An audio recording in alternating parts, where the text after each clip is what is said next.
అందరూ బాగున్నారా? మరి తుఫాను దెబ్బకి ఇవి చూడండి ఎలా మునిగిపోయినాయో, కాలువలు ఎలా పొంగిపోతున్నాయో చూసారా. దీని తగ్గట్టు మరి పొద్దున్నే బయటికి వెళ్దామని బండి తీస్తే నా బండి ఆగిపోయిందండి. నా బండి ఆగిపోతే ఏం పర్లా, ప్రాబ్లం లేదు, ఎందుకంటే నేను చేసుకోగలను.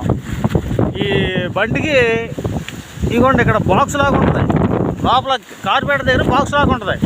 ఆ బాక్స్ దగ్గర చిన్న స్క్రూ డ్రైవర్ కానీ లేదా టెస్టర్ కానీ తీసుకుని కొంచెం ఓపెన్ చేస్తే దాంట్లోంచి వాటర్ వస్తాయి. ఆ నీళ్ళు కిందకి వెళ్ళిపోయినాక మళ్ళీ మేనేజ్ చేసి చక్కగా దాన్ని ట్యూన్ చేసుకోవాలన్నమాట. ట్యూన్ చేసుకుని చక్కగా మేనేజ్ చేసి బిగించుకుంటే మళ్ళీ ఆటోమేటిక్గా స్టార్ట్ అయిపోతుంది. అంతేగాని మన ప్లగ్ బిల్లు తీసేసి రుద్దేసేసి చేయాల్సిన అవసరం ఉండదు. ఎందుకంటే ఇక్కడ మెయిన్ చూసుకోవాలి, ప్లగ్ బిల్లు కన్నా ఈ కార్పెటర్ దగ్గర బాక్స్ ఉంటుంది. ఆ బాక్స్ చూసుకుంటే కనుక మనకి దాని లోపల వాటర్ ఉంటే కంపల్సరీగా ఆ వాటర్ తీసేస్తే స్టార్ట్ అవుతుంది. మరి తుఫాను ప్రభావం ఇంకా తగ్గలేదండి. చూసారా నా వెనకాల సముద్రాలు ఉన్నాయి. ఓకే, థ్యాంక్ యూ అండి.